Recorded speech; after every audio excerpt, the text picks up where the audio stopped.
You're watching DelmarvaLife, and here's a question for you.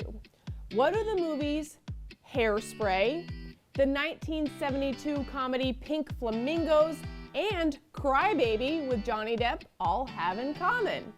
Well, here's the answer. They are all written and directed by this guy, John Waters. To call him a legendary filmmaker would be an understatement. And would you believe that he is going to grace the Ocean City Film Festival with his presence? It's totally true, and we're so excited to be talking to him today and finding out more about that. Mr. Waters, how you doing? I'm well. How are you? I'm great. So thanks so much. Whenever you say iconic, that means old. You can't be iconic if you're 20, can you? I think you could do it. You could pull it off. What's a better word? No, it's a great word. Okay. I'm happy. I call myself a filth elder. That's awesome. So first of all, my first question is kind of, what have you been up to lately? What are you doing? What is a busy guy like you working on? Well, I'm writing the screenplay for my novel, Liarmouth, that was just optioned. I have a one-man show that I'm doing in Ocean City. I just did 4 of them this week. I do about 40 times a year around the world. Wow. So I'm on an airplane almost every day. Oh, goodness. How's the jet lag? I don't get jet lag. Oh, good. Put my watch on the time it is where I'm going and take a melatonin the one night if it's over 8 hours difference. Gotcha. Perfect. So speaking of that show that we're all going to see in Ocean City, can you tell us a little bit about it? Well, it's a 70-minute monologue that's completely written and rehearsed about the despair of how everything's screwed up today. But then the last half is my insane optimism is how we're going to fix everything. So it's a positive piece about a negative life. Right. Oh, that's going to be great. Now, I heard the show is sold out, too. Do you know that? Maybe I heard that. That's exciting. That's great. That's right. Great. I'm very excited in March in Ocean City. It's not exactly the height of the season. Exactly. So what we have to know is, how did you get connected to Ocean City? How did all this happen? Well, my office sold the job. I have agents. I do know people that run it from a long time ago in a different life. I came to Ocean City certainly as a child. The horror house there is still the best ride in the whole world that I always say yes to if I can go on that, even though it's closed when I'm there. But I can just think of it. I'll be in the same vibes as it, and that'll put me in a good mood. Yeah. So when was it that you came down or came? Oh, I used to come there always as a kid, but I'm 77 years old. I was probably be in the 50s. And I came every year with my parents. Ocean City only went to 12th Street. And I remember getting stung by jellyfish and still loving it. No way. Well, don't you still have jellyfish there? Oh, yeah, absolutely, yeah. And it's painful.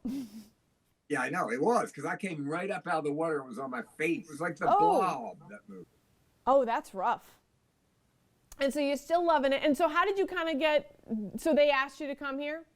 They asked me to come. I do my show a lot of places. I've done it at film festivals, many film festivals over the country. So it's great. I just never knew that they had one. And I had heard of it. And I had been actually to the Rehoboth Film Festival. That was a long time ago. And I love the pump up video that you sent to everybody. How did that come about? They just asked me to do it. I'm a human carny. I'm a carny guy in the long run. I'm always doing ways to promote the show. You got to get people to come see it. That's why it's sold out, because you go out there and try to get people to come. Yeah. That's it. So obviously you're coming to the Ocean City Film Festival. It's the 7th year. Why are film festivals something that you believe in so much and something that are so important? Because often it's the first time you ever get your film seen by somebody that can help you, that can get it distributed or tell you where to go. It's I hate to use the word networking, but it certainly is. You meet other filmmakers, you meet other people that can tell you their experiences in it. And you get to see it with a real audience that sometimes can be brutal. They're not always, they're pretty honest whether they like it or not. So it's baptism by fire in a way. Yeah, that totally makes sense. And, obviously there's going to be a ton of filmmakers here and people maybe who for the first time have made their film and everything like that. What's your biggest piece of advice to the local filmmakers? Two pieces of advice. One, a no is free. Show business is a life of rejection. You only need one person to say yes. The other one is make sure you pay your music rights because it'll haunt you forever if you don't, and your film will never get shown. If you're doing a documentary, you can't shoot in a bar with something playing on the jukebox. If you don't have it on a separate track, you'll never be able to use that footage. Or you'll have to pay $50,000 every needle drop. That is incredible advice. It's so true. I love that you said that. Anything else you want the people to know, or anything else you're excited about for the film festival?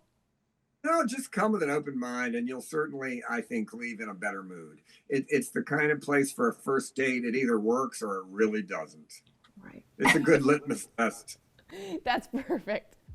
John Waters, thank you so much for taking the time to speak with us today, and look forward to your show this weekend. All right, see you there. Bye-bye. And John Waters, the End of the World show takes place on Saturday at 8 o'clock at the Ballroom at Ocean Downs Casino. It is sold out, but the Ocean City Film Festival as a whole kicks off on Thursday.